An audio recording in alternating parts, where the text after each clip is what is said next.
Assalamualaikum warahmatullahi wabarakatuh. Perkenalkan, nama saya William Nadia Syanugraha dengan NIM 20332050. Saya berasal dari Prodi Pendidikan Tari dan saya tinggal di Padang, Sumatera Barat. Baiklah, pada video kali ini saya akan mempresentasikan tentang mata kuliah pengantar kewirausahaan yang berjudul Analisis Lingkungan dan Peluang Bisnis serta Ide Wirausaha.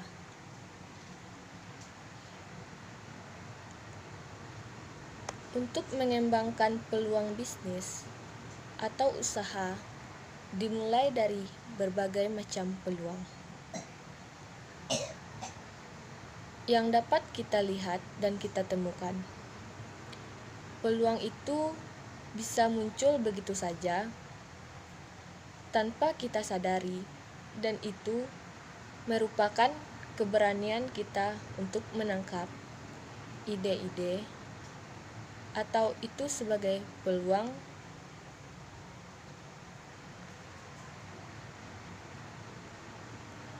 bagi kita ke depan untuk satu usaha atau bisnis tertentu.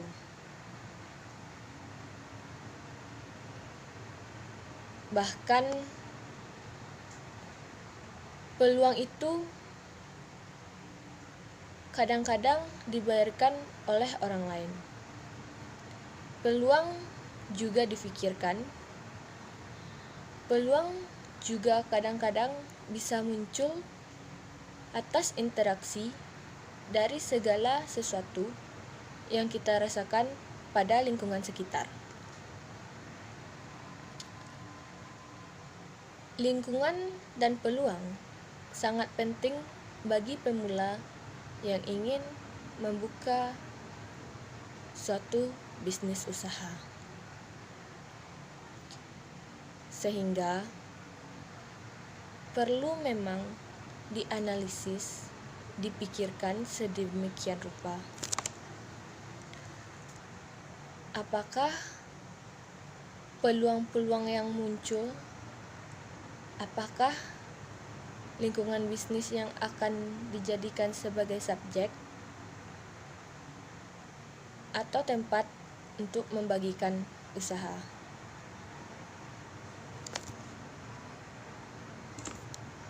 Hal tersebut memang menjadi suatu titik yang memberikan dampak baik atau yang perlu dimanfaatkan. Diambil suatu kebijakan. Akhirnya, inilah yang menjadi pilihan,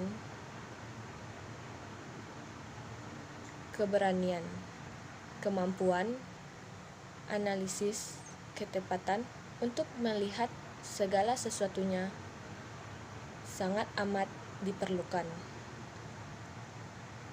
Makanya kita perlu experience, perlu banyak belajar, juga banyak bertanya, diskusi, merasakan, memainkan keseluruhan panca indera dan insting bisnis yang kita punya.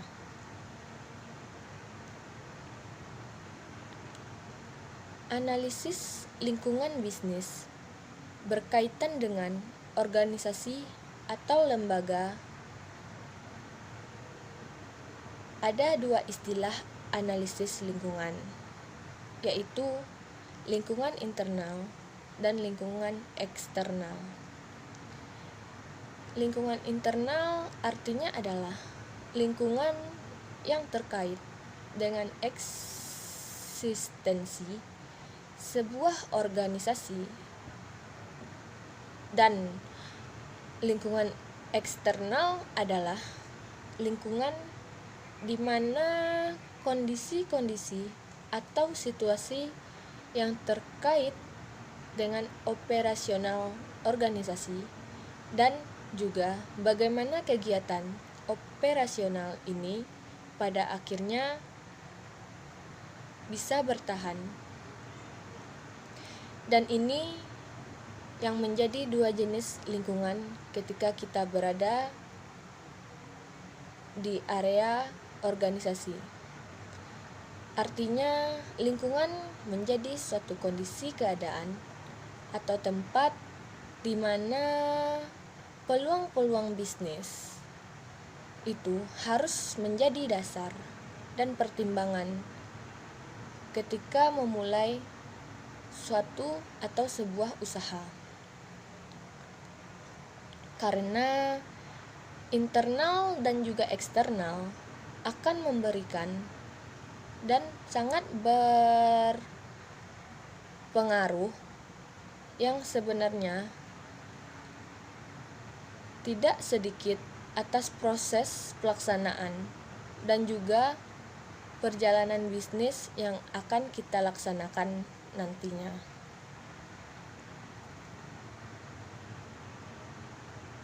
Lingkungan eksternal terbagi menjadi dua macam, yaitu yang pertama lingkungan yang terkait langsung dengan kegiatan operasional.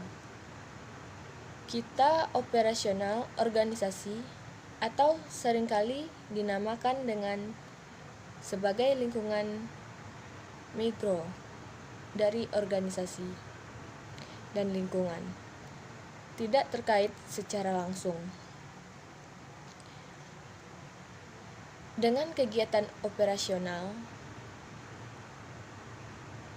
Organisasi atau lembaga atau juga bisa disebut dengan lingkungan mikro.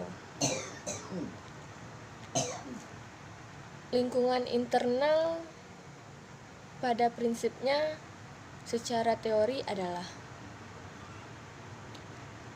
berbagai hal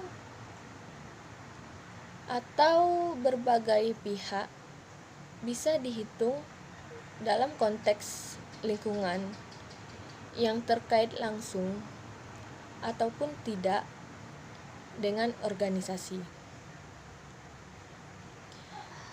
Kegiatan sehari-hari kita dalam lembaga atau organisasi yang mempengaruhi langsung terhadap setiap program, kebijakan, keputusan yang termasuk ke dalam lingkungan internal organisasi ini adalah mulai dari owner atau pemilik organisasi, para pengelolanya, para staf, karyawan, serta lingkungan organisasi itu sendiri.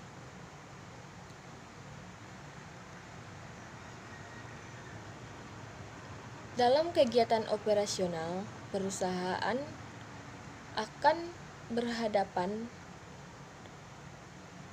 dan kadang-kadang senantiasa secara disengaja ataupun tidak disengaja itu akan berusaha menyesuaikan diri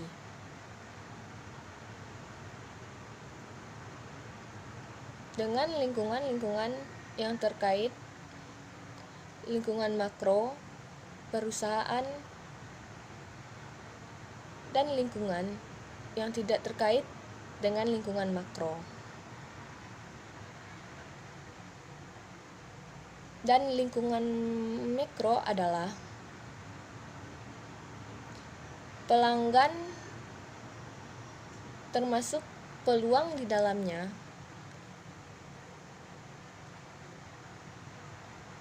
ada pemasok, bahkan partner strategik.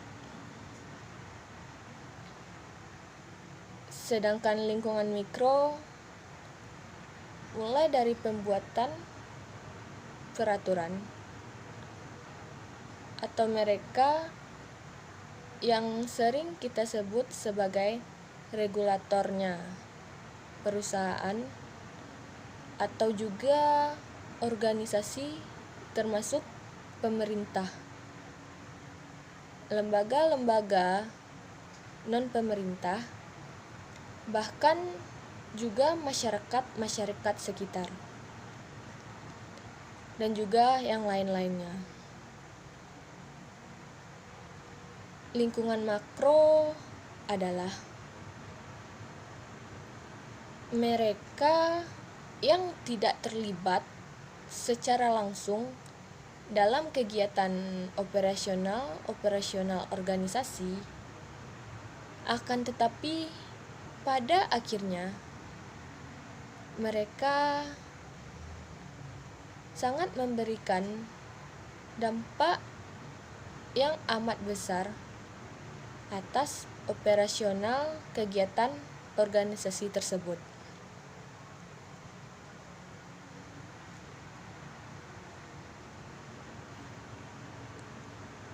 Kegiatan bisnis akan menjadi sistem yang tidak terlepas dari lingkungan sekitarnya. Apakah lingkungan makro ataupun lingkungan mikro. Dalam konsep bisnis, semuanya menjadi satu kesatuan yang tidak terpisahkan sebagai suatu sistem organisasi yang menjadi utuh ketika melihat dan berinteraksi langsung dengan lingkungan, yaitu keseluruhan organisasi menjadi utuh.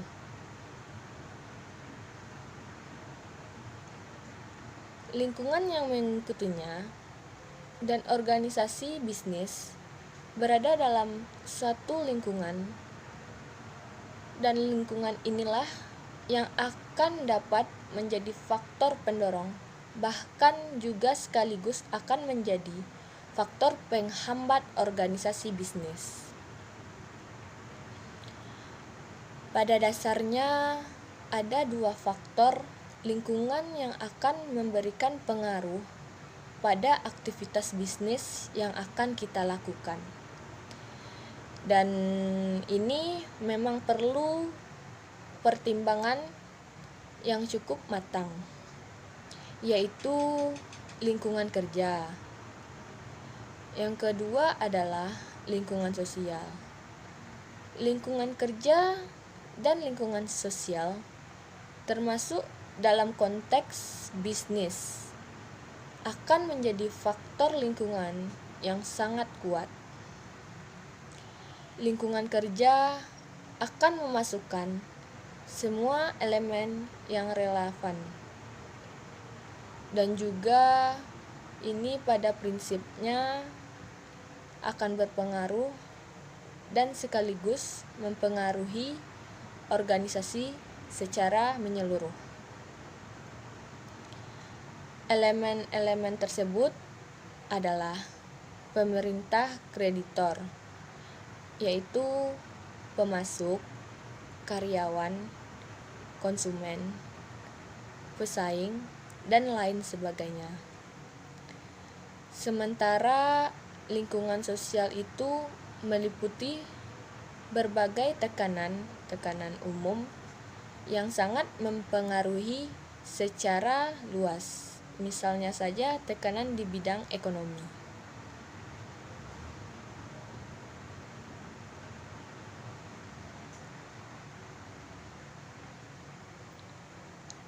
Bidang teknologi politik, hukum, sosial budaya yang secara tidak langsung ataupun tidak disadari atau tidak setuju dan tidak sepakat, ini akan memberikan dampak yang mempengaruhi proses bisnis yang akan kita lakukan.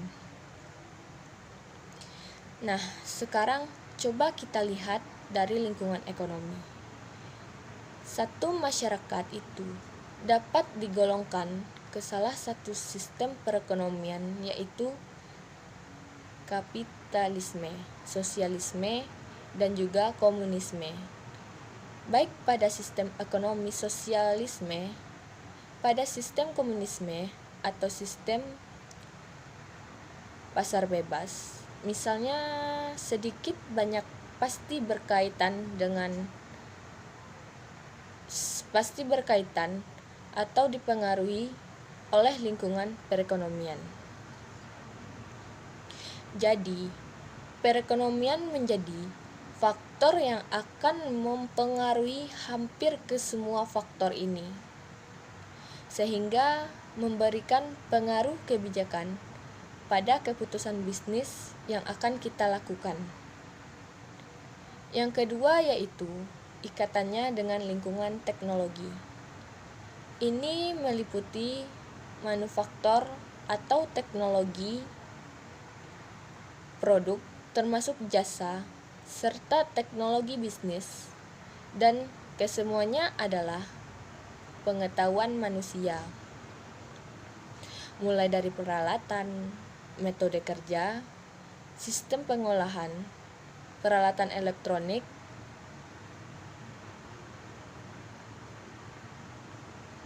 peralatan komunikasi, juga berindikasi dalam konteks ini.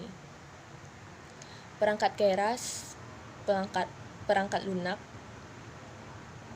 dan semuanya yang ada kaitannya dengan perkembangan teknologi. Itu semuanya digunakan dalam konteks bisnis dan masuk dalam lingkungan teknologi, dan yang jelas keberhasilan beberapa perusahaan atau lembaga untuk meningkatkan pencapaian tujuan dan sasaran, termasuk kemampuan kompetitif dan keuntungan bisnis melalui ilmu dan teknologi, sebenarnya banyak memberikan inspirasi positif bagi para pemimpin perusahaan. Untuk yang pada akhirnya meningkatkan IT, apalagi dalam kondisi yang sekarang. IT menjadi sekian puluh persen terlihat ganda yang semakin menjadi kebutuhan oleh dunia bisnis. Teknologi proses bisnis, penerapan perencanaan sumber perusahaan atau ERP, yang artinya Enterprise Resource Planning, ini merupakan suatu inovasi teknologi bisnis untuk pengelolaan sekaligus mengorganisasikan proses perusahaan. Proses organisasi di tingkat ini, produk departemen, dan lokasi geografi, artinya adalah manajemen bahan baku, perencanaan produksi, manajemen pesanan, laporan keuangan, dan lain sebagainya. Yang ketiga yaitu lingkungan hukum politik. Kekuatan perusahaan. Jadi, kenapa sampai ke persoalan hukum politik? Karena kalau kita sudah berbicara soal bisnis yang menghasilkan apakah kecil, menengah, atau memang bisnis yang besar. Jadi, semakin besar bisnis yang kita lakukan, semakin besar kekuatan hukum politik ini.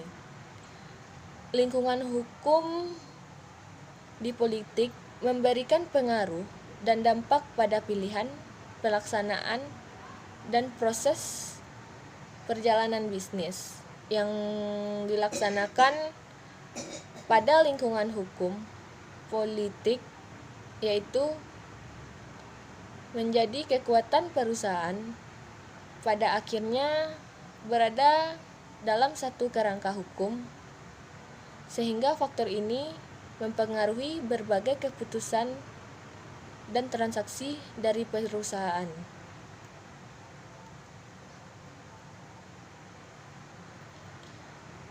Analisis peluang usaha ini memang perlu menjadi pertimbangan yang cukup matang, perlu energi eksperien. Karena itu, orang-orang yang bergerak dalam bidang usaha akan banyak membaca, melihat, menggunakan panca indera, insting untuk memanfaatkan sekaligus memahami peluang-peluang usaha ini.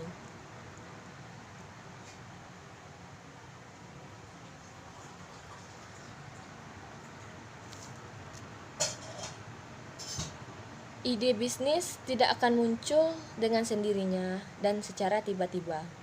Yang namanya ide bisnis itu harus melalui pikiran, melalui analisis yang panjang. Ide bisnis datang apabila memang kita berusaha dan mulai usaha untuk mencarinya dengan menggali informasi dan pandai membaca peluang yang memungkinkan kita menentukan bidang yang akan kita pilih nanti. Kepandaian dalam membaca peluang bisnis menjadi penting untuk kita miliki, dan itu kita asah bahkan oleh orang yang sebenarnya sudah berkecimpung di dunia usaha, karena ide bisnis muncul dengan kemahiran dan juga kepandaian dan juga kreativitas untuk mengaktualisasikannya. Seorang wirausaha butuh kepandaian dan butuh kecerdasan dalam membaca peluang-peluang bisnis. Perlu kita pikirkan untuk melihat bahwa gagasan usaha yang kita pikirkan berdasarkan peluang, analisis lingkungan, dan juga berbagai kondisi yang sudah kita pertimbangkan. Kadang-kadang juga mengalami kegagalan. Oleh karena itu, dari awal kita sudah punya asumsi atau pemikiran berbagai kemungkinan yang menyebabkan terjadinya kegagalan dalam mewujudkan gagasan usaha tadi. Baiklah, sekian video presentasi dari saya. Kalau ada salah mohon dimaafkan. Wabillahi taufik wal hidayah. Wassalamualaikum warahmatullahi wabarakatuh.